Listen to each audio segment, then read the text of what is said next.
Buenas tardes, vamos a comenzar, siento en los 5 minutillos que nos hemos retrasado, disculparme, pero como siempre ha habido algún pequeño problema técnico. Ya cuando llevemos unas cuantas más, lo haremos perfecto, ¿de acuerdo? Pues venga, vamos a empezar con donde lo dejamos el otro día, que, como les comenté, hoy vamos a ver las modificaciones en los títulos, en el título quinto, en el título sexto y en el título séptimo, ¿de acuerdo? Y vamos a ver novedades tanto en materia de reclamaciones económico-administrativas y en materia de liquidación por delitos contra la hacienda pública y finalmente veremos el procedimiento de recuperación de ayudas de Estado, ¿de acuerdo? Bueno, voy a pasar las presentaciones para ir viendo dónde nos quedamos y nos vamos entonces al título quinto. ¿De acuerdo? Vamos a ver, perdón un segundo, que estoy llegando y vamos a ir viendo. Sí, vamos a hacer el mismo sistema, vamos a ir viendo todos los artículos que se han ido modificando y la razón de ello. Bueno, ya lo tenemos aquí, el título quinto, revisión. Bien, dentro de revisión, la primera modificación que se produce es en relación con la devolución de ingresos indebidos. Y es una modificación realmente de carácter técnico. ¿Por qué? Vamos a ver. Esto fue una primera modificación que tuvo lugar en el año 2012 y es la siguiente. La idea es, ¿qué ocurre cuando un contribuyente ingresa después de haber prescrito el derecho de la administración a liquidar, pero, ojo, no ha prescrito el delito contra la hacienda pública? Es decir, cuando se producen esos ingresos entre el cuarto y el quinto año. Pues bien, lo que ocurría antes de la modificación del año 2012 es que determinados contribuyentes lo que hacían era el ingreso entre el año cuarto y quinto, y una vez que el juez consideraba que no había delito porque se había regularizado, lo que hacían estos contribuyentes era solicitar devolución de ingresos indebidos. ¿De acuerdo? Pues bien,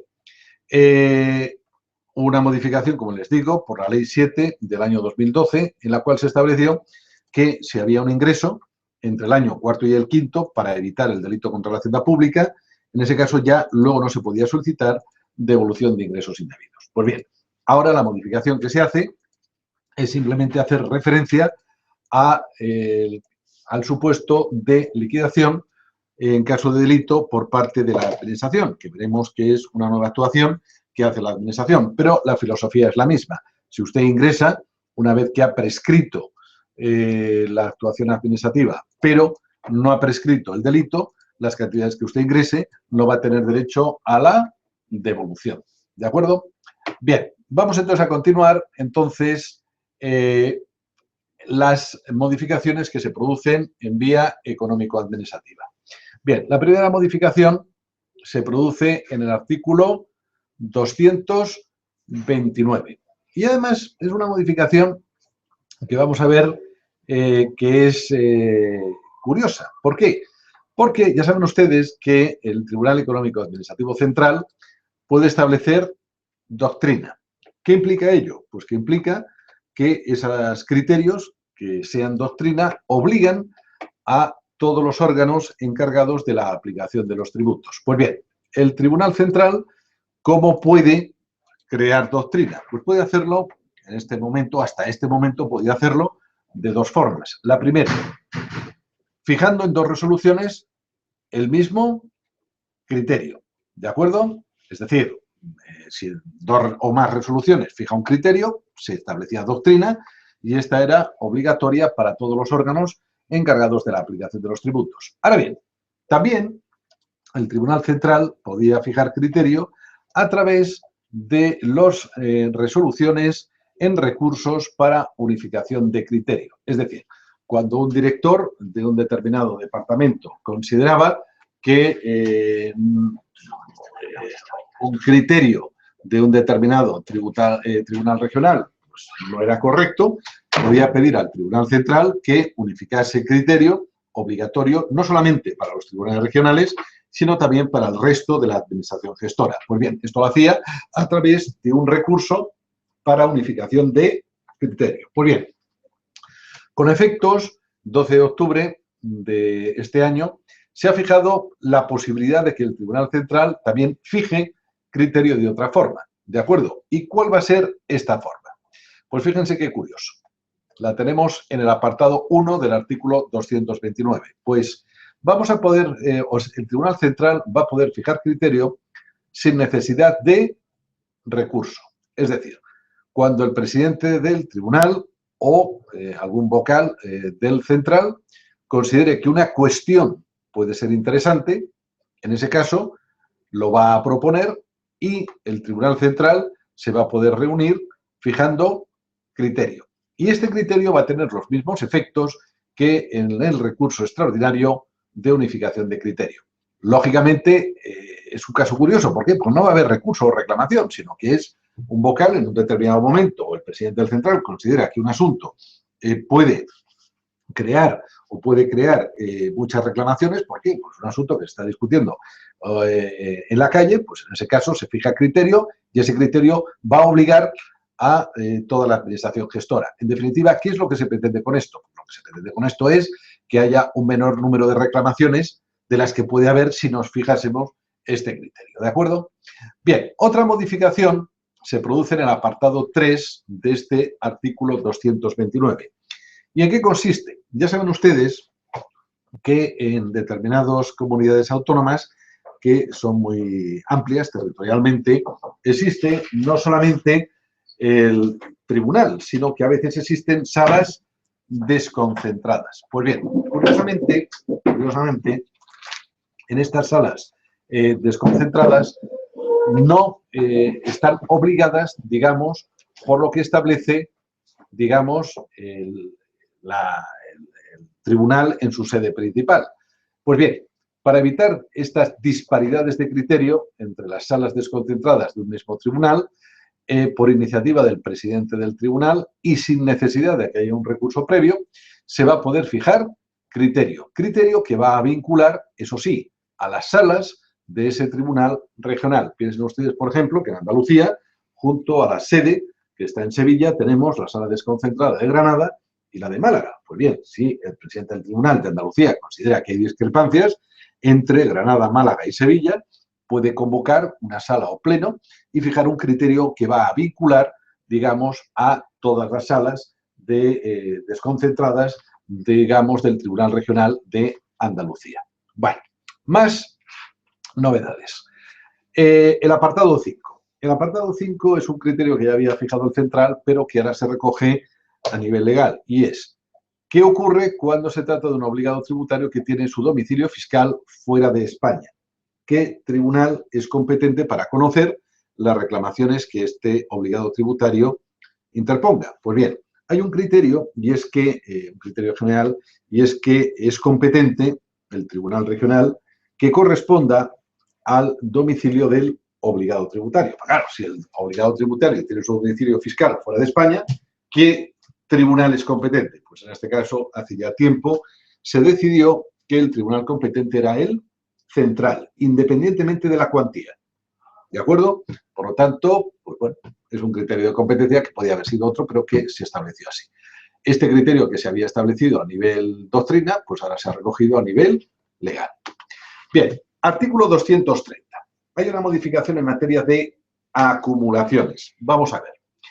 ¿Qué se ha pretendido? Pues lo que se ha pretendido es flexibilizar la situación anterior, donde la ley establecía unos supuestos de acumulación obligatoria. Con lo cual, ahora va a haber no solamente supuestos de acumulación obligatoria, sino que también los tribunales económicos van a poder acumular reclamaciones cuando lo consideren oportuno. Es decir, fuera de los casos de acumulación obligatoria, si un tribunal considera que dos o más resoluciones deben resolverse de una sola vez, también las va a poder acumular. Pues bien, se establece por eso una cláusula de cierre abierta. Pues bien, los supuestos obligatorios de acumulación, ¿cuáles son?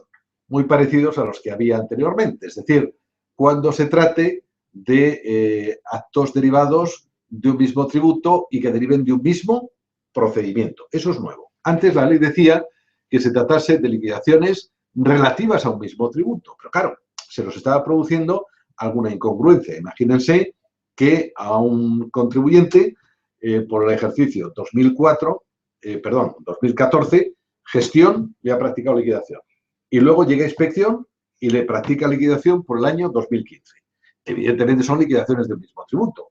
De acuerdo con la normativa anterior, había que acumularla, pero sin embargo, eran órganos distintos los que la habían dictado. Bien, para aclarar esa situación, ahora se dice que tienen que derivar de un mismo procedimiento. Por lo tanto, esa liquidación de gestión y esa liquidación de inspección no procedería a su acumulación. Bien, otro caso es cuando se trate de varios interesados y que son liquidaciones que deriven de un mismo expediente, planteen idénticas cuestiones y que se trate de un mismo órgano competente para resolver. Lo que se ha añadido, y novedoso, es que debe tratarse de un mismo órgano competente para resolver. Es decir, si en unas ocasiones era el central y en otras ocasiones era un regional, pues evidentemente antes teníamos que acumular, ahora ya no sería necesaria esa acumulación. Varios interesados contra un mismo acto administrativo. Imagínense una sucesión. Pues bien, todos los herederos presentan reclamación contra las deudas que se les están derivando como consecuencia de esa sucesión. Pues mire usted, esas reclamaciones van a procederse a su acumulación para resolverse en un mismo acto. Y finalmente, el caso más típico, que ya existía también anteriormente, es que haya deuda y sanción. Si hay reclamación contra la deuda y posteriormente reclamación contra la sanción, es obligatoria su acumulación. Pues bien, fuera de estos casos que son obligatorios, la ley establece ahora una cláusula de cierre abierta, es decir, el tribunal va a poder acumular en otros supuestos, ¿de acuerdo? Distintos de los anteriores, es decir, voluntariamente el tribunal va a poder acumular y va a ser de oficio o bien a petición de parte.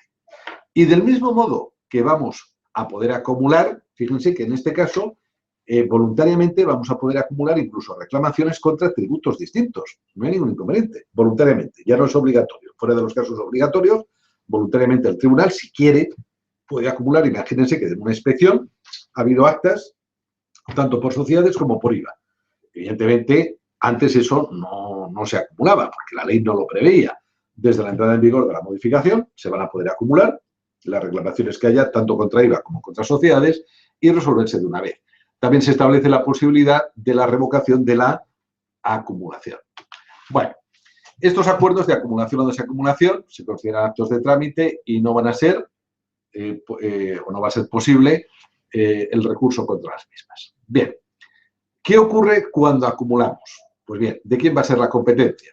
Pues se establece expresamente que la competencia va a ser del central si debe conocer alguna de las reclamaciones acumuladas, ¿de acuerdo? Competencia del tribunal según fecha de interposición de la primera reclamación acumulada.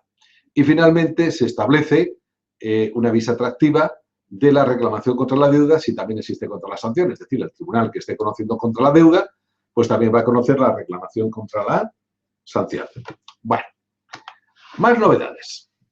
Novedades dentro del procedimiento. Esta novedad a mí me parece de puro sentido común, pero que no estaba establecida antes del 12 de octubre. Y es la siguiente. ¿Qué ocurre si hemos tenido una inspección y en la inspección hemos actuado con representante? Y posteriormente, contra la liquidación, se interponía reclamación. Pues que en esa reclamación había que acreditar de nuevo la representación. La verdad es que no tenía mucha lógica. Oiga, si yo he actuado ante la agencia mediante un representante, oiga, que esa representación me sirva cuando yo interponga la reclamación. Pues bien, una cuestión que no existía anteriormente se arregla ahora en el artículo 234.2. ¿De acuerdo? Si usted ha acreditado su representación ante el órgano gestor, esa representación también le va a servir en caso de interposición de la reclamación. Bien, el apartado 4. Vamos a ver. Notificación.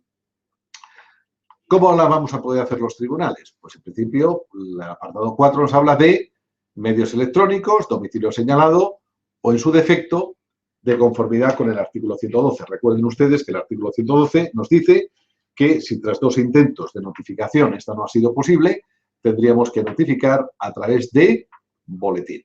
Pues bien, lo que se establece novedoso, absolutamente novedoso, es que cuando se trate de empresas que estén en la NEO, empresas, en definitiva, sociedades o empresarios, personas físicas, que estén obligados a recibir notificación electrónica obligatoria, también van a recibir obligatoriamente la notificación electrónica de todos los acuerdos que haga el tribunal.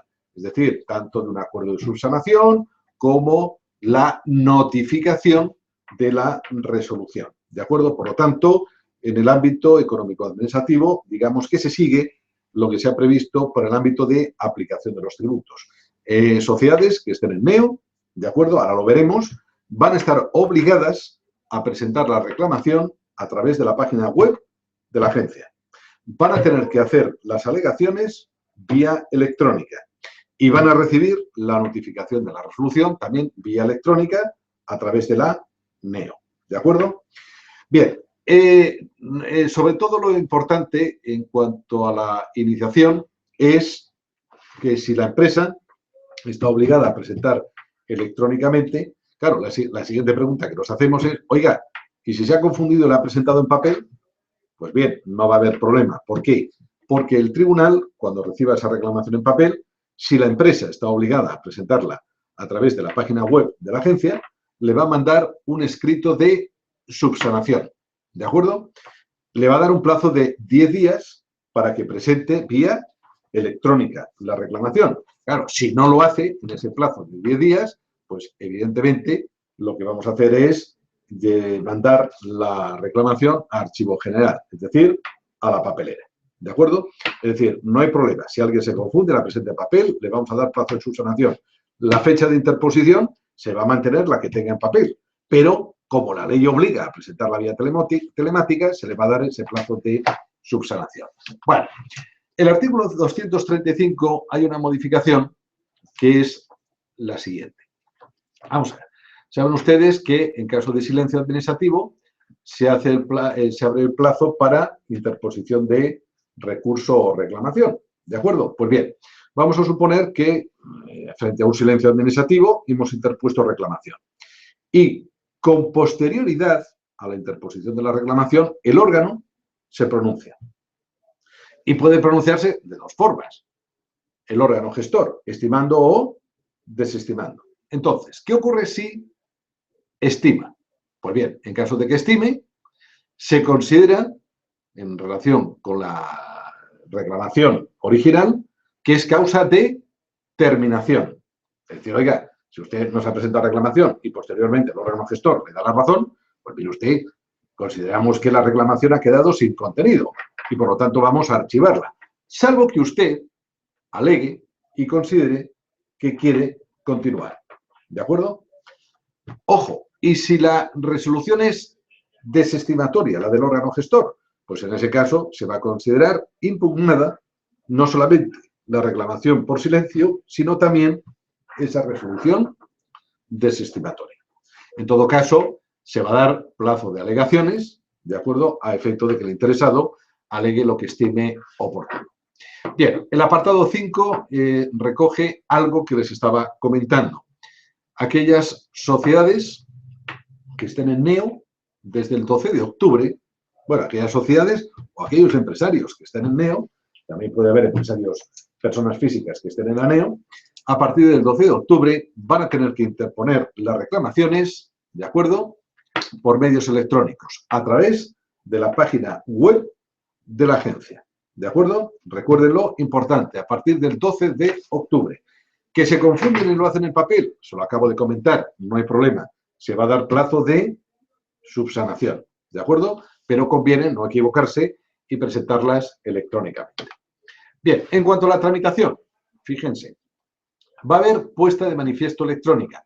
Hoy día, si alguno ha interpuesto recientemente alguna reclamación, bueno, ya desde hace algún tiempo, en la carta en donde se le avisa de la puesta de manifiesto, también se le comunica que acudan a la puesta de manifiesto pues con un pendrive o con un DVD a efectos de grabar el expediente. Es decir, hoy día el expediente es electrónico, con lo cual al contribuyente lo que se le pide es un pendrive para grabárselo y que se lo lleve a su despacho y ya en su despacho puedan hacerlo tranquilamente. Pues bien, lo novedoso va a ser que quienes estén obligados al uso de medios electrónicos, es decir, sociedades y particulares, y personas físicas que estén en NEO, la puesta de manifiesto también va a ser electrónica. Y la presentación de alegaciones y pruebas, pues también va a ser electrónica. Todo ello para reclamaciones que se interpongan a partir del 12 de octubre de este año. Bien, extensión de la revisión. Bueno, hay una mención en el artículo 237 y es que se autoriza al desarrollo reglamentario del procedimiento para la presentación de cuestiones prejudiciales ante el Tribunal de Justicia de la Unión Europea por parte de los tribunales económico-administrativos. Les recuerdo que los tribunales económicos han sido reconocidos por el Tribunal de Justicia de la Unión Europea como órgano cuasi judicial facultado para presentar cuestiones prejudiciales. En este caso, lo que va a haber pues, es un desarrollo reglamentario al efecto de ver cómo se van a interponer las mismas. Artículo 239, que está hablando de la retroacción. Vamos a ver, si recuerdan ustedes lo que comentamos el otro día, dijimos que cuando un tribunal ordene la retroacción por defectos formales, el artículo 150 nos dice que debía terminar la comprobación inspectora en lo que restase de tiempo del procedimiento inspector o en el plazo de 6 meses si era mayor. Ahora bien, fuera de los casos de retroacción por defectos formales, siempre que haya que ejecutar alguna resolución de un tribunal económico-administrativo, el plazo de ejecución se fija en 1 mes, ¿de acuerdo? Por parte del órgano gestor. Claro, la siguiente es, oiga, ¿y qué consecuencia va a haber en el supuesto de que no se ejecute en ese plazo de 1 mes? Pues que en ese caso va a haber un castigo por la administración y es que van a dejarse de devengar intereses de demora a favor de la misma. El apartado 5 viene a resolver de este artículo pues un problema que se estaba planteando en la vía económico-administrativa y es el de la fuerza vinculante en aquellos casos en que se tratase de actuaciones entre particulares. Ya saben ustedes que a la hora de presentar reclamaciones se pueden presentar no solamente contra actos de la administración, sino también se pueden presentar reclamaciones en actuaciones entre particulares, en materia de retenciones, en materia de repercusión, en materia de facturación, en materia de relaciones entre el sustituto y el contribuyente. Pues bien, el gran problema que teníamos hasta este momento es que las resoluciones de los tribunales no tenían carácter vinculante, es decir, no vinculaban. Imagínense en caso de una factura. Ustedes van al tribunal económico porque alguien con el que se han relacionado no les ha emitido factura. Llega al tribunal y les decía, usted tiene derecho a que le emitan factura. Pues bien, esa resolución nuestra no tenía fuerza ejecutiva, con lo cual, si usted quería llevar a cabo la ejecución de esa resolución de ese tribunal económico, tenía que acudir a un juzgado de lo civil para que fuese el juzgado de lo civil el que ejecutase ese derecho a su favor. Claro, esto se iba hasta el infinito. Pues bien, para resolver esta situación, lo primero que se establece es que cuando un tribunal fije un criterio en materia de retenciones o repercusión, este criterio vincula a la administración tributaria. Y en segundo lugar, y fíjense, en materia de facturas, el apartado 6 nos dice que si establecemos el derecho a obtener factura y la otra parte no cumple la emisión de esa factura, se autoriza al reclamante a expedir la factura por cuenta del reclamado. ¿De acuerdo? Es de un modo muy parecido a como ocurre en IVA cuando se compran bienes dentro de un proceso concursal. Ya saben que en este caso el adquirente empresario puede emitir la factura en nombre y por cuenta del vendedor forzoso. Pues bien, en este caso los requisitos que se establece va a ser para poder emitir la factura una comunicación expresa al Tribunal Económico y al reclamante y una remisión de copia de la factura a la agencia tributaria. ¿De acuerdo? Por lo tanto, lo que se ha pretendido es, pues hombre, que nuestras resoluciones, las resoluciones de los tribunales económicos en materia de facturas, pues tengan, digamos, una cierta ejecutividad. Bueno, modificaciones en el artículo 241 relativo al recurso de alzada. Vamos a ver, les cuento. El recurso de alzada, ya saben que se puede interponer contra resoluciones de los tribunales regionales de cuantía superior a 150.000 euros. Con lo cual, si vamos a un tribunal regional y el tribunal regional nos desestima la reclamación, si la cuantía del acto recurrido es superior a 150.000, tendremos que plantear recurso de alzada ante el central. Pues bien, el tema que se plantea es que el recurso de alzada, hay gente que a lo mejor no lo conoce, pero se puede formular no solamente por los contribuyentes, sino también por los directores de departamento de la agencia tributaria. ¿De acuerdo? Pues bien, ¿qué es lo que ocurre? Que al interponer el recurso de alzada, si al interponer el recurso de alzada el director, si el contribuyente había obtenido un resultado favorable en el tribunal regional, el contribuyente tenía derecho a la devolución de garantías o, en su caso, a la devolución por parte de la agencia tributaria. Claro, esto a la agencia no le gustaba demasiado. ¿Por qué? Oiga, y si resulta que luego, en el recurso de alzada que ha interpuesto el director, se le da la razón, cuando se quiera ir a cobrar a ese contribuyente que le hemos devuelto garantías y, en su caso, devoluciones, ¿cómo le cobramos cuando a lo mejor ha desaparecido? Por lo tanto, una vieja petición que tenía la agencia tributaria era la que no se devolviesen esas garantías o que no hubiese que hacer devoluciones hasta que no se resolviese el recurso de alzada del director. Pues bien, respondiendo a esta necesidad es lo que se modifica en el artículo 241. Es decir, si se interpone recurso de alzada por parte de algún director de departamento de la agencia tributaria, este director podrá solicitar la suspensión de la ejecución de la resolución del tribunal regional. Ahora bien, ¿a quién le va a pedir que se suspenda la ejecución del tribunal regional? Es decir, que no se devuelvan las garantías aportadas o que no haya que hacerle devoluciones. Lo va a pedir al tribunal central. Y para ello tendrá que acreditar que hay indicios racionales de que el cobro puede ser o puede verse frustrado o gravemente dificultado. ¿De acuerdo?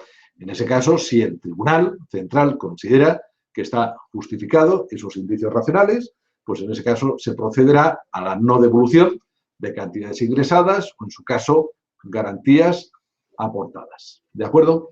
Veo que hay una pregunta por parte de Ricardo Mendoza, que nos dice, ¿se aplica esta notificación a través de la NEO para reclamaciones iniciadas antes de la entrada en vigor de esta modificación? No, yo entiendo que no. Esto es una modificación que se produce a partir del 12 de octubre de este año y, por lo tanto, para reclamaciones interpuestas a partir del 12 de octubre. Todas las reclamaciones anteriores siguen con su régimen anterior. ¿De acuerdo? Es decir, que si se había puesto un domicilio de efecto de notificaciones, haremos por la notificación ordinaria, es decir, a través de correo certificado normalmente. ¿De acuerdo? Bueno. ¿Cómo se sabrá? Fernando Rosselló pregunta, ¿cómo se sabrá el criterio y dónde se publicará? Perdona, Fernando, no sé qué me estás preguntando. Discúlpame, a lo mejor venía de antes y vuelve a preguntármelo, si eres tan amable. Gracias, Fernando. Bueno, no sé si hay alguna pregunta más. Dice, buenas tardes, nos pregunta Ignacio. Dice, ¿dónde está regulada la obligación por parte del económico administrativo a notificar el plazo de subsanación de presentación de alegaciones por vía electrónica? Fíjate, no se establece específicamente para vía electrónica. Lo establece con carácter general el artículo 2 del reglamento de revisión en vía administrativa, que nos dice que cuando se presente un escrito y que contenga algún defecto, habrá que dar un plazo de subsanación de 10 días. Por lo tanto, digamos que nos hemos acogido, la idea es acogernos a este régimen general de subsanación previsto en el artículo 2, insisto, del reglamento de revisión en vía administrativa. ¿De acuerdo? Bueno, vamos a continuar. Si hay alguna pregunta más, me la van haciendo ustedes, pero mientras tanto, veo que veis que alguno todavía no lo veis bien. Mis disculpas, pero no sé qué deciros. Bueno, continúo. Vamos a ver.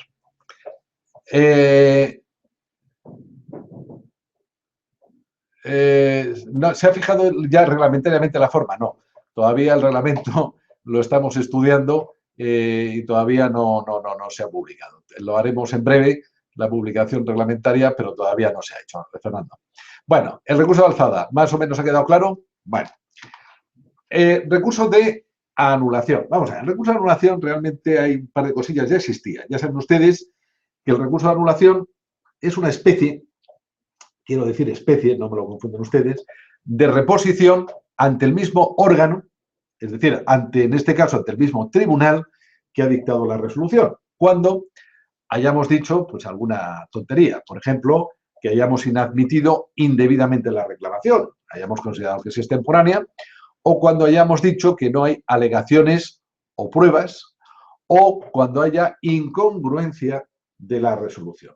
Entonces, el recurso de anulación nace para que no tener que ir a la siguiente instancia, sino al mismo tribunal decir, oye, que te has confundido, ¿de acuerdo? Pues bien, se mantiene exactamente igual con dos pequeñas novedades, que son, primera, que no podrá deducirse nuevamente este recurso frente a su resolución, es decir, que si usted ha interpuesto un recurso de anulación y se lo desestiman, usted no puede volver a interponer otra vez el recurso de anulación.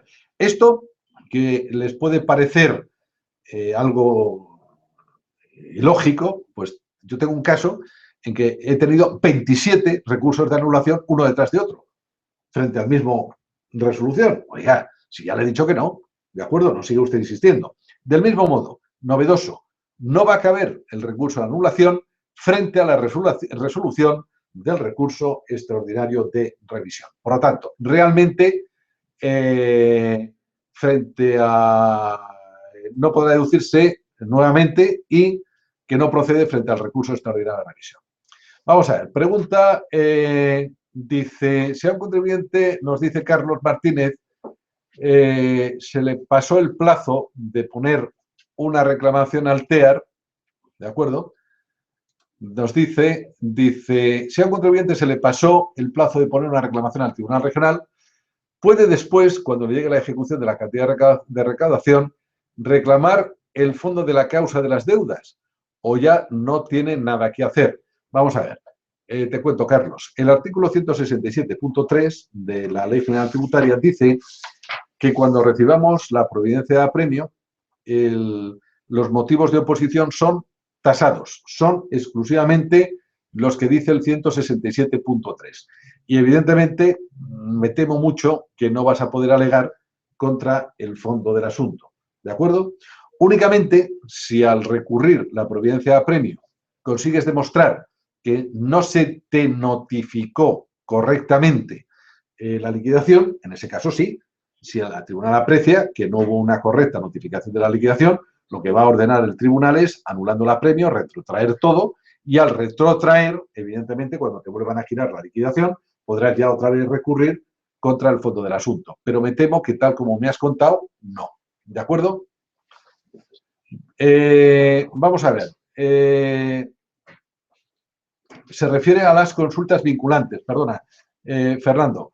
Dice, me pregunta Fernando si se refiere al artículo 12.3, si se ha fijado el cómo se van a publicar las consultas, en este caso, los criterios interpretativos de la Dirección General de Tributos. Pues bien, en este caso el propio artículo 12.3 establece que la publicación se realizará en el Boletín Oficial del Estado, pero no hay todavía desarrollo reglamentario.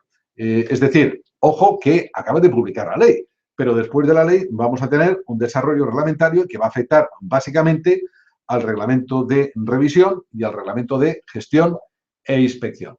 ¿De acuerdo? Bueno, vamos entonces a continuar y vamos a hablar ahora de, bueno, esto me lo salto, del recurso contra la ejecución. Vamos a ver, el recurso contra la ejecución, que ahora se llama recurso contra la ejecución, es lo que anteriormente se denominaba incidente de ejecución. Vamos a ver. ¿Cuáles son las características de este recurso o del anterior incidente de ejecución? Vamos a ver, la idea es, si usted obtiene un determinado resolución de un tribunal, en ocasiones el tribunal ordena al órgano gestor hacer una determinada actuación. Pues bien, si usted considera que la ejecución realizada por el órgano gestor no es conforme a lo que ha dicho el Tribunal Económico, anteriormente se podía presentar un incidente de ejecución y ahora se llama recurso contra la ejecución. Pues bien, ¿de quién va a ser o quién va a ser el competente para resolver este recurso de ejecución? Pues va a ser el Tribunal Económico que resolvió, digamos, la reclamación principal.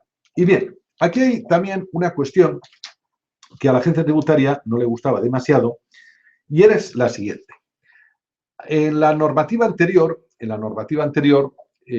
establecía que el incidente de ejecución o al incidente de ejecución se le aplicarían las mismas reglas que en reclamaciones económico-administrativas. Por lo tanto, el Tribunal Central entendió que al aplicar la misma normativa, si el interesado solicitaba la suspensión de la ejecución, al presentar el incidente de ejecución, también se producía la suspensión. Con lo cual, vamos a ver, determinados contribuyentes se aprovecharon de esta situación. Me explico. Resulta que yo he reclamado un determinado asunto, una cuantía importante, y he avalado.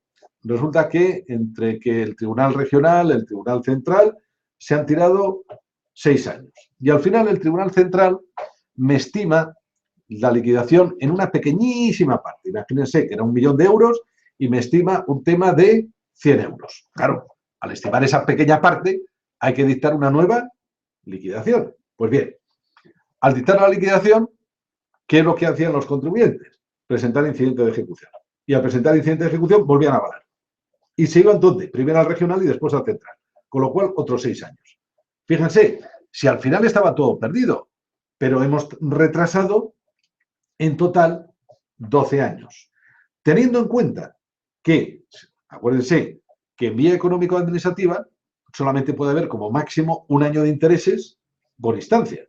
Con lo cual, 1 año en el regional, 1 año en el central. Y con el incidente de ejecución, 1 año en el regional, 1 año en el central. Con lo cual, al final de los 12 años, pagábamos de intereses 4.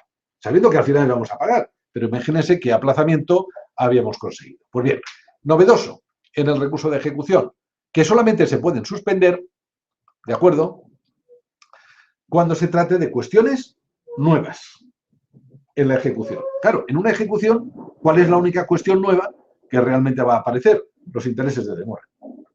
Con lo cual, ya el principal de la ejecución te están diciendo que no va a haber suspensión. ¿De acuerdo? Solamente si se plantea alguna cuestión nueva, como son los intereses de demora. Y además, específicamente se añade que el incidente, bueno, en este caso, perdón, el recurso de ejecución se va a inadmitir directamente cuando se planteen cuestiones sobre temas ya decididos en la resolución anterior o que, y fíjense, o que hubieran podido ser planteados en aquella. Oiga, en la ejecución no me vuelvo a plantear ustedes cuestiones que ya ha planteado usted anteriormente o que podía haber planteado. ¿De acuerdo? Bueno, recurso extraordinario para unificación de criterio. Aquí hay únicamente que se establece una reducción del plazo para resolver. Anteriormente eran 6 meses y ahora se refiere a 3. ¿De acuerdo? Ojalá podamos cumplir estos plazos de resolución. Recurso extraordinario de revisión. Lo mismo. Anteriormente se fijaba un plazo de 12 meses para resolver y se ha reducido a la mitad, a 6. Ojalá podamos cumplir esta previsión legal. Y como novedoso se establece la regla de silencio negativo. Si en ese plazo de 6 meses el Tribunal Central no ha resuelto, el interesado podrá entender desestimado el recurso extraordinario de revisión al objeto de acudir, en su caso, a la vía contencioso-administrativa. ¿De acuerdo? Bueno, novedades en el procedimiento abreviado. Es decir, capítulo cuarto del título quinto. Vamos a ver. Aquí hay alguna novedad que es interesante. La primera, si se acuerdan ustedes, el procedimiento abreviado, en los supuestos de procedimiento abreviado, tenía que conocer necesariamente un órgano unipersonal. ¿De acuerdo? Con lo cual, nos estaba creando problemas en los tribunales económicos. ¿Por qué? Porque si venía un asunto de menos de 6.000 euros, necesariamente iba por procedimiento abreviado y necesariamente tenía que resolverse por un órgano unipersonal. Necesariamente, es decir, que el órgano unipersonal no podía decir, oye, que como yo no quiero resolverlo, lo mando a sala o pleno. No podía. Y la sala o el pleno tampoco podían abocar la posibilidad de resolver. Con lo cual, necesariamente tenía que resolverlo un órgano unipersonal. No tiene esto mucho sentido. Por eso, la modificación consiste en que ahora el procedimiento abreviado va a poder resolver no solamente órganos unipersonales, sino en su caso sala o pleno. Hay una pregunta, vamos a ver,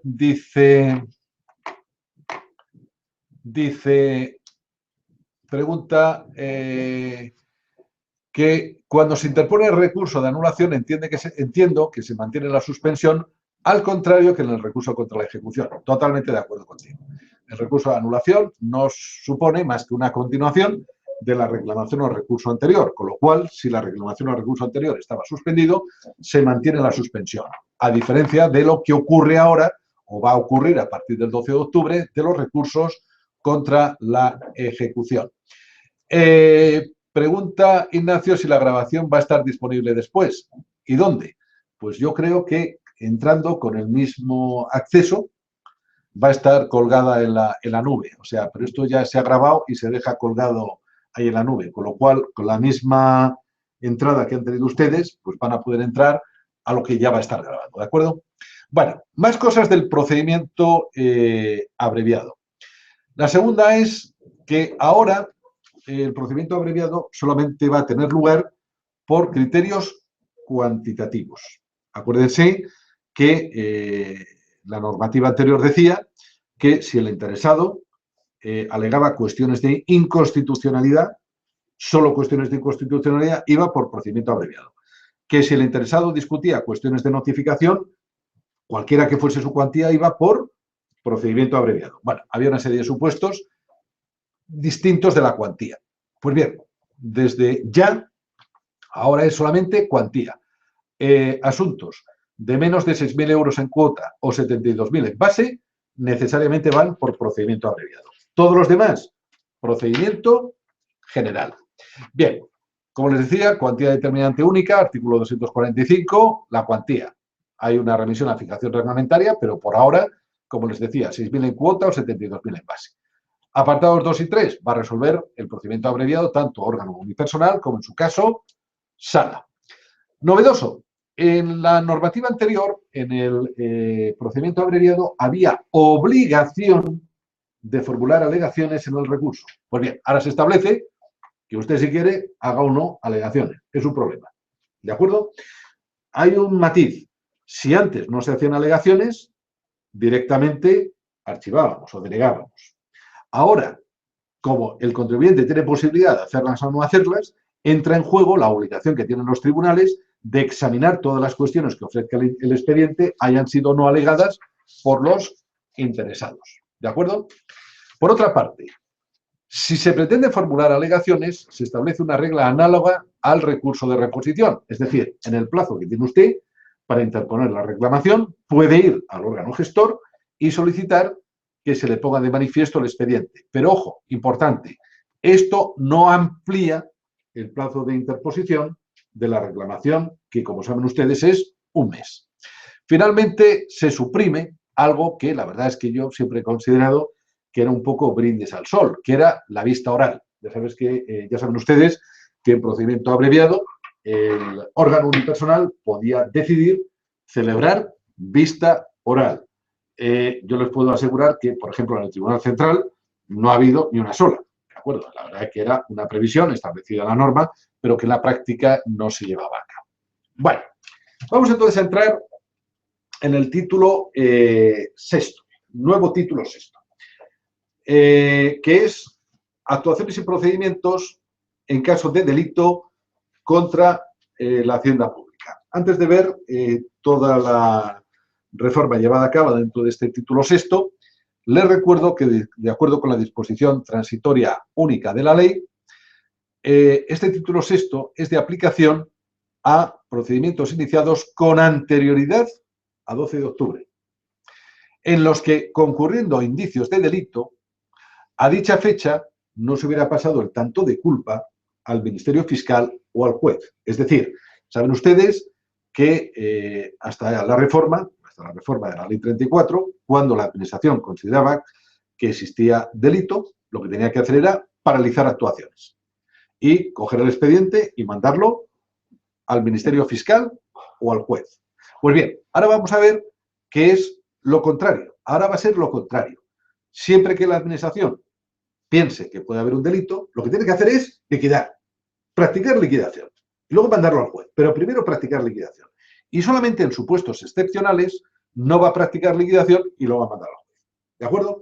Por ello, lo que se establece este régimen transitorio es que, oiga, si la Administración pensó que había indicios de delito antes del 12 de octubre, pero todavía no ha mandado el expediente, ¿puede practicar liquidación? Sí.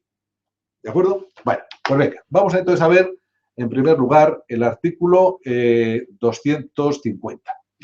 Como les decía, siempre que la Administración aprecie la existencia de un posible delito, lo que va a hacer ahora, como regla general, es practicar liquidación.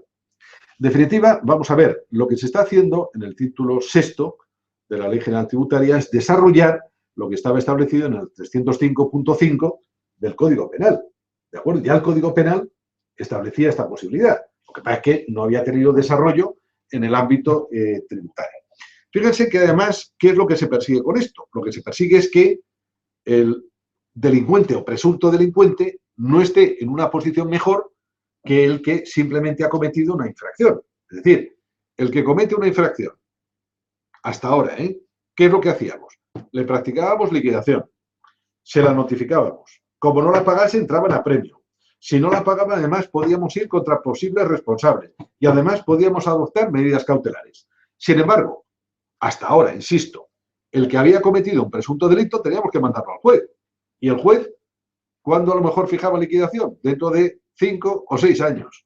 Con lo cual, dentro de 5 o 6 años, ¿quién estaba en peor situación? ¿El simple infractor o el presunto delincuente? El presunto delincuente, lo cual, como verán ustedes, no tiene mucha lógica. Pues bien, lo que se pretende ahora es que a ese presunto delincuente vamos a actuar como con el infractor. Le vamos a girar liquidación, le vamos a exigir pagarla, si no la paga entran a premio, vamos a poder ir a contra responsables, etcétera. Claro, les adelanto. Y si luego el juez considera que no hay delito, pues bueno, pues anulamos todo lo actuado, como con el simple infractor. Si el simple infractor recurre y luego se da la razón, pues oye, todo lo que haya pagado se le devuelve y Santas Pascuas. Bien, por eso la regla general va a ser la práctica de liquidación. ¿Y qué ocurre si dentro de un procedimiento, imagínense, se ha citado a un contribuyente por impuestos sobre sociedades de 4 ejercicios y la Administración considera que en uno de ellos puede haber delito y los otros 3 no? Pues bien, lo que va a practicar la Administración son 2 liquidaciones. Una liquidación por los 3 ejercicios en que se considere que no hay delito y que dan, por el procedimiento de inspección ordinario. Sin embargo, por el otro ejercicio que se considera que hay delito, pues en este caso se va a seguir el procedimiento que vamos a ver ahora y se practicará una liquidación vinculada a delito. ¿De acuerdo?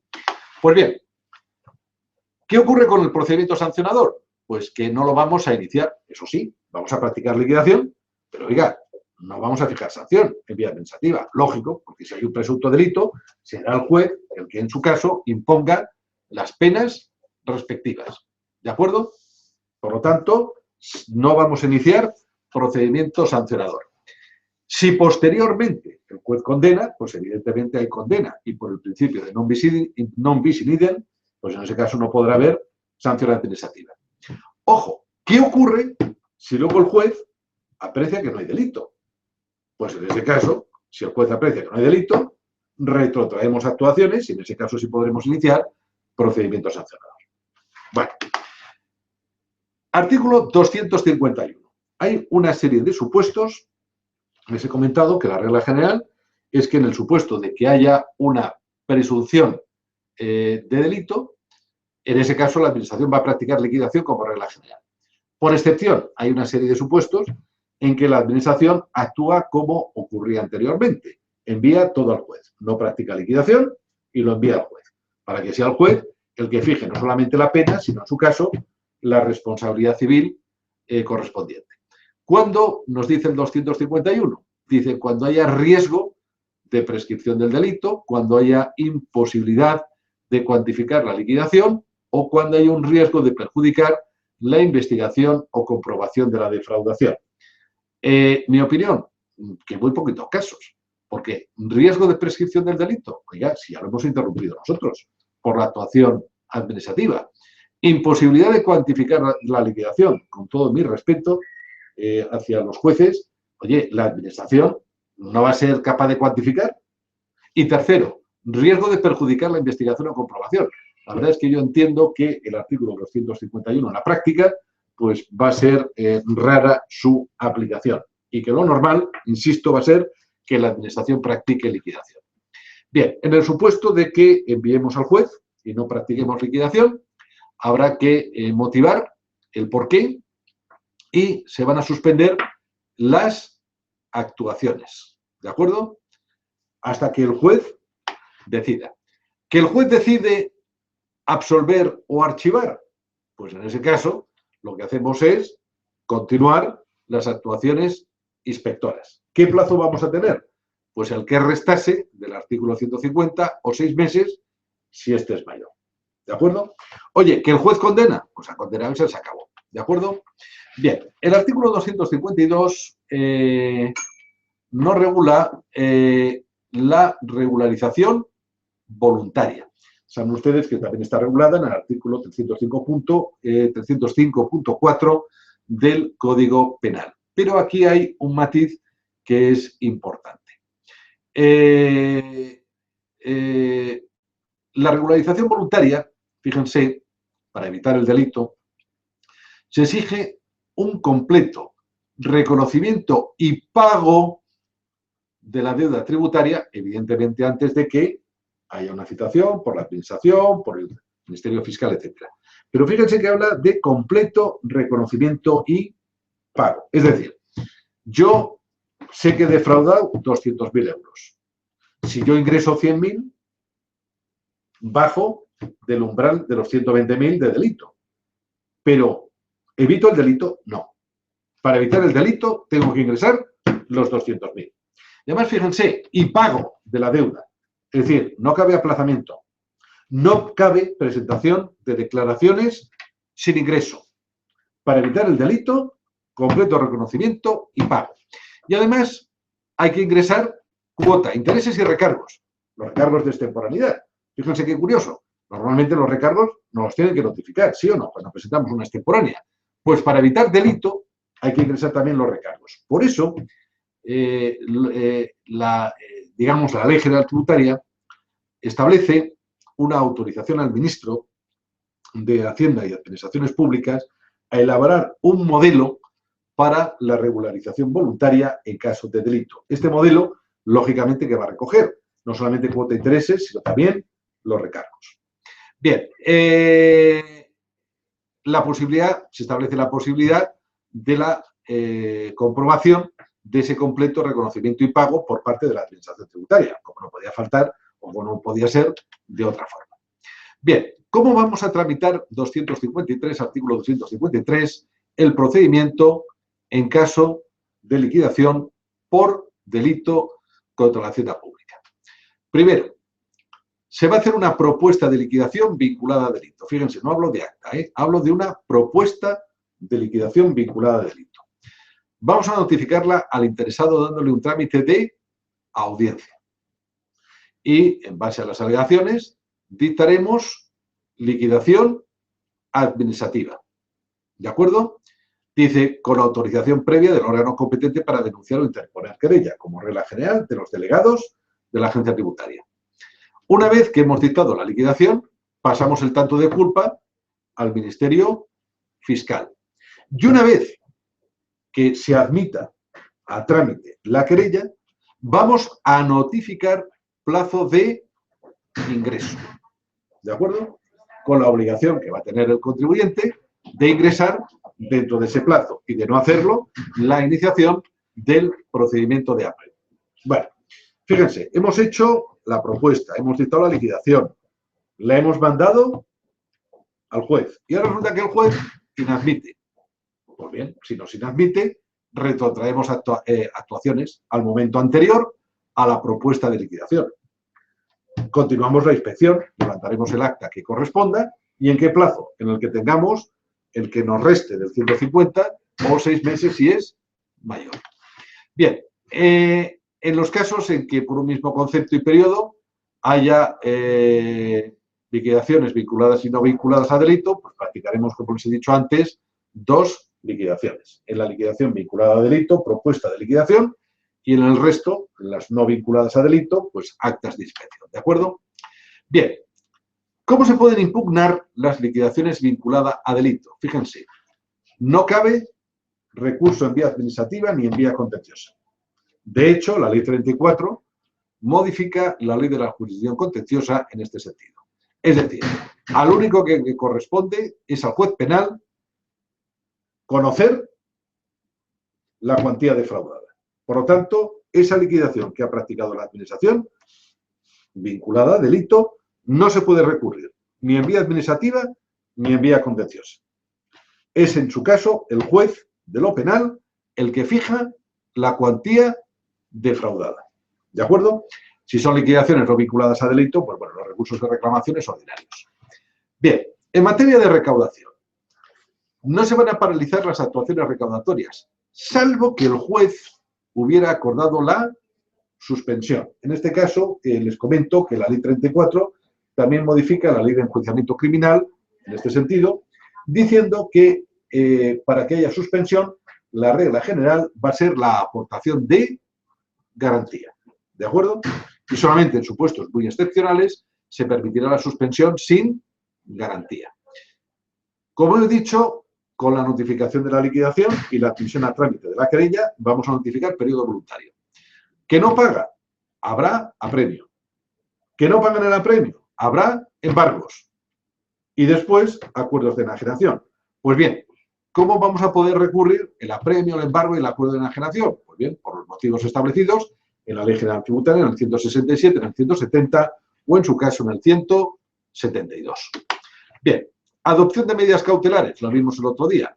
La Administración puede adoptarlas, pero una vez adoptadas hay que notificarlas al juez de lo penal para que, en definitiva, sea él el que determine la procedencia o no de las mismas. Suspensión de las actuaciones, les he dicho que es una decisión del juez. Hay una modificación de la Ley de Enjuiciamiento Criminal, se introduce un nuevo artículo 621 y, como les he dicho, la regla general es la prestación de garantía.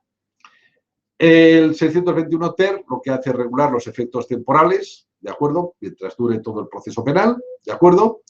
Y, eso sí, se establece que no se van a enajenar los bienes embargados hasta que haya sentencia condenatoria firme. Bueno, vamos a ver.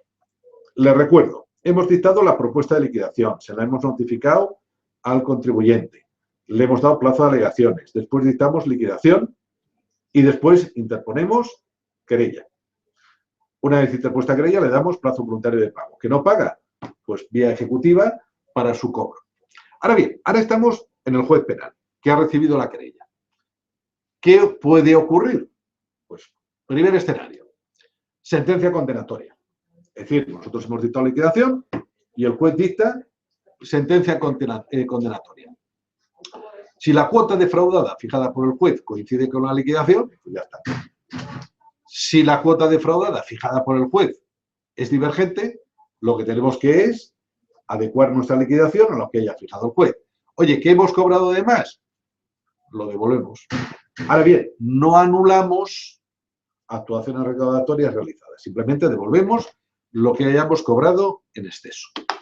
Segundo escenario, inexistencia de delito por inexistencia de obligación tributaria. Es decir, el juez considera que oiga, es que no tenía que tributar este sujeto. ¿De acuerdo? Pues en ese caso anulamos todo lo habido y por haber y devolvemos ingresos indebidos. ¿De acuerdo? Lo cual es lógico. Tercer escenario. El juez considera que no hay delito, pero sí hay obligación tributaria. En ese caso, la Administración tiene que continuar las actuaciones inspectoras únicamente sobre los hechos probados declarados por el juez. ¿Qué plazo va a tener para completar la inspección? Lo que restase del artículo 150 o 6 meses si es mayor. ¿De acuerdo? Ejecución de la sentencia corresponde al juez de lo penal, ¿de acuerdo? De conformidad con el artículo 999 de la Ley de Enjuiciamiento Criminal. Es una novedad en esta ley.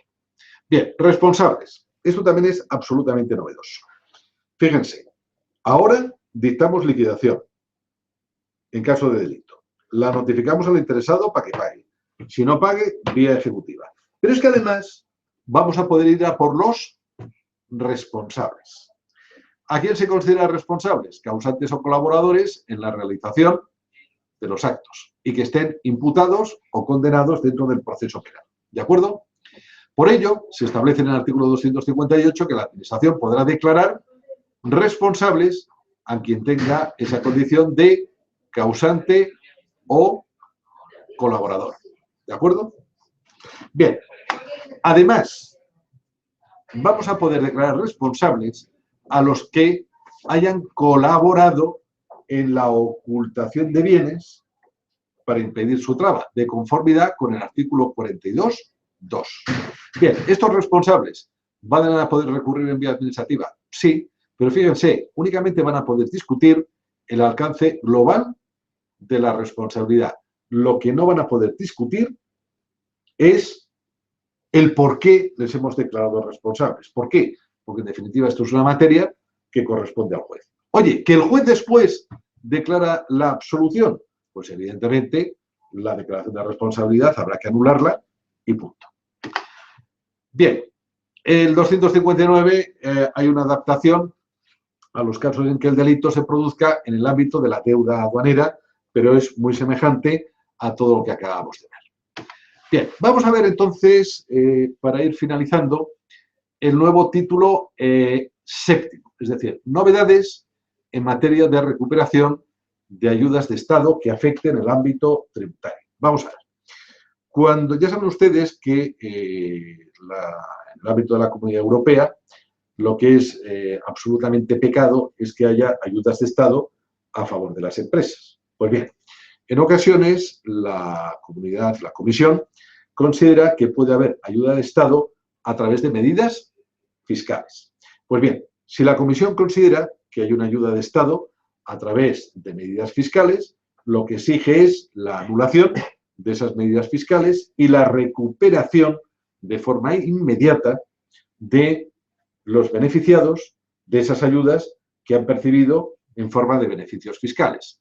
Pues bien, ejemplos, pues recordarán ustedes, por ejemplo, la amortización del Fondo de Comercio Financiero. Recordarán ustedes el arrendamiento financiero de buques. ¿De acuerdo? Recordarán ustedes las ayudas fiscales del País Vasco. ¿De acuerdo? Bien. Todos estos casos, si llega la Comisión y dice, oiga, eso es ayuda de Estado y hay que recuperar. Pues bien, ¿a quién le corresponde proceder a la recuperación de esas ayudas de Estado? Pues al propio Estado. ¿Y de acuerdo con qué normativa? Pues con normativa que haya establecido el propio Estado. Pues bien, en España, pues no la teníamos. No teníamos ninguna normativa relativa a esta recuperación de ayudas de Estado. Normativa que ahora se plasma dentro de este nuevo título séptimo. ¿De acuerdo? Pues bien, vamos a ver qué características tiene esta recuperación de ayudas de Estado.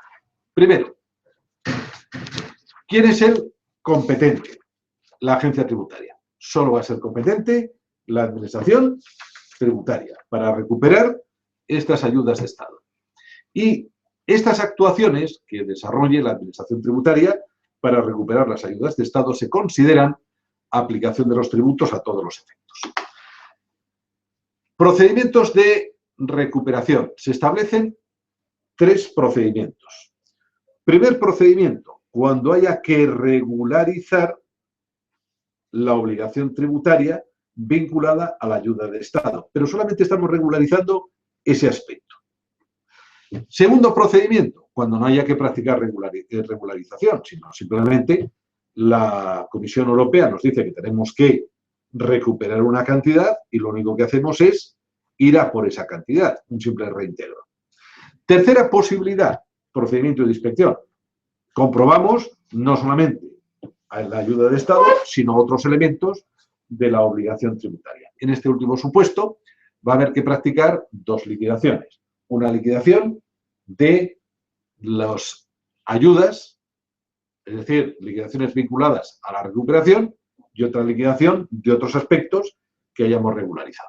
Pues bien, prescripción, fíjense.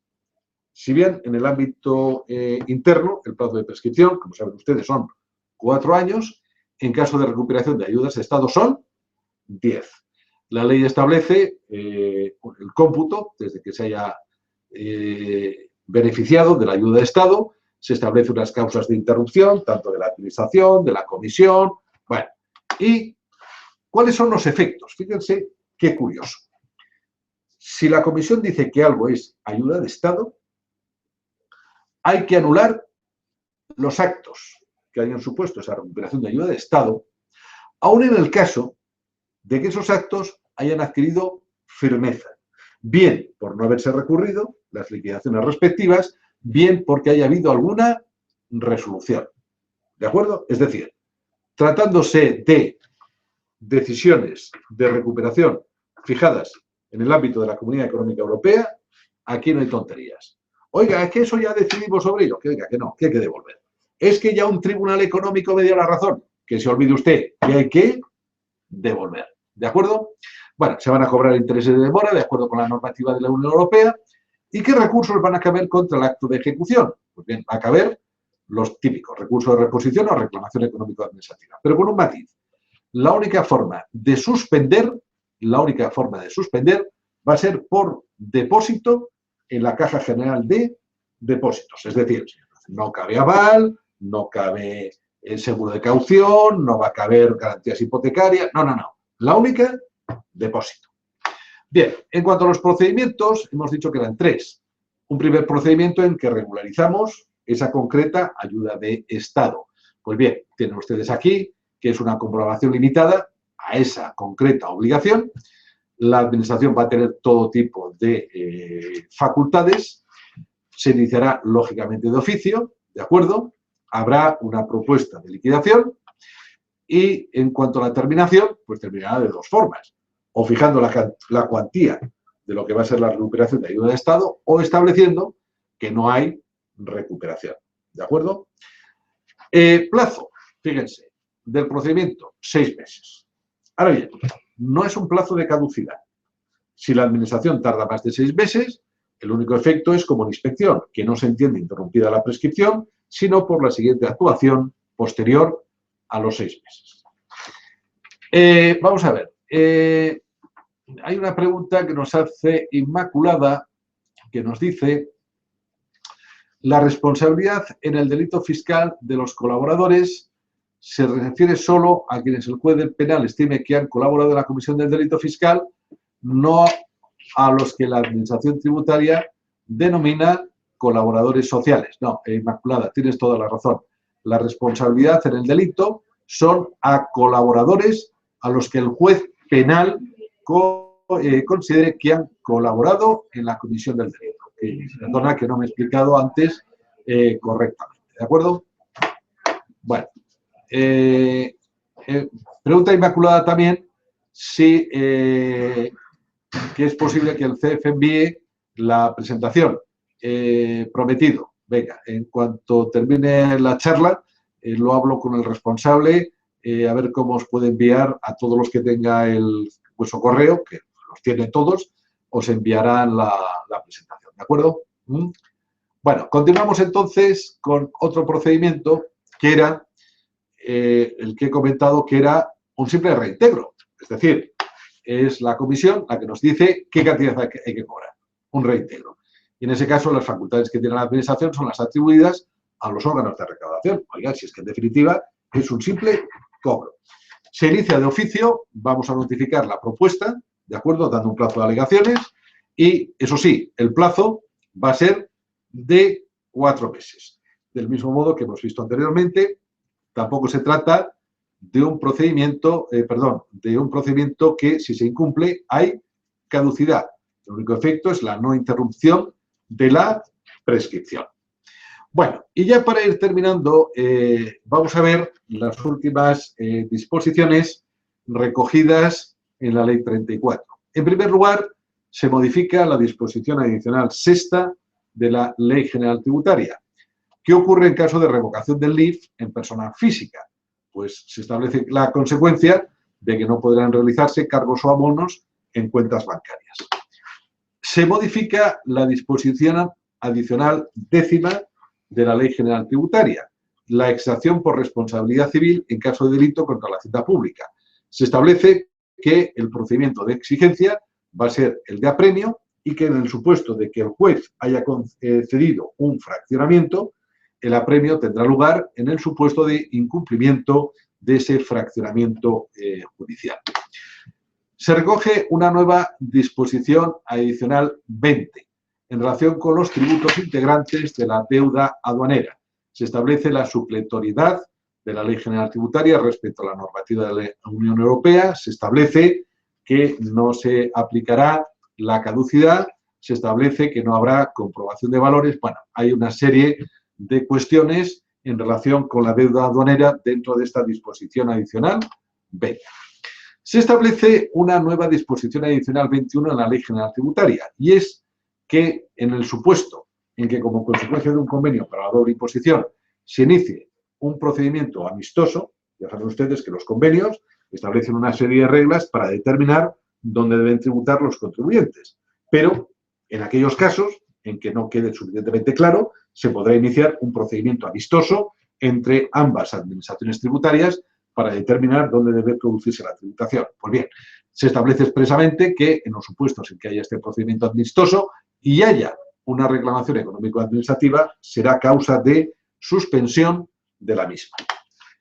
Se establece una nueva disposición adicional 22, obligaciones de información en relación de cuentas financieras en el ámbito de la asistencia mutua. Pues bueno, las instituciones financieras, en el supuesto de asistencia mutua, pues están obligadas a suministrar información de los titulares de las cuentas financieras.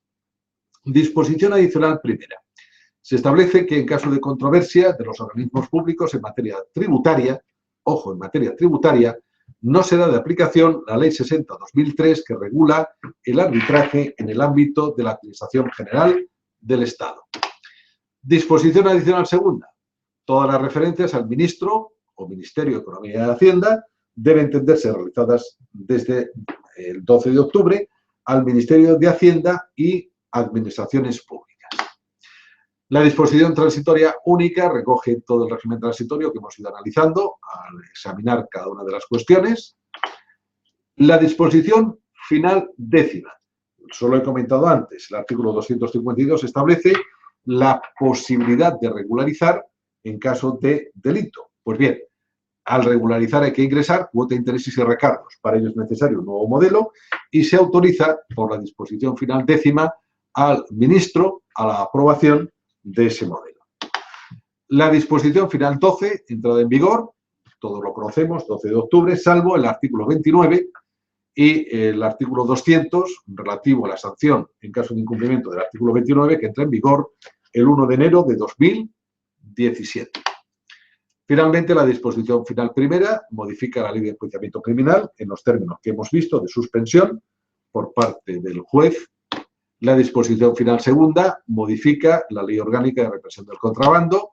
La disposición final tercera modifica la ley de la jurisdicción contenciosa administrativa en diversos aspectos, como por ejemplo que no es competente para la revisión a las decisiones de la Unión Europea, que se suspende el procedimiento contencioso cuando sea necesario un previo pronunciamiento de los órganos de la Unión Europea.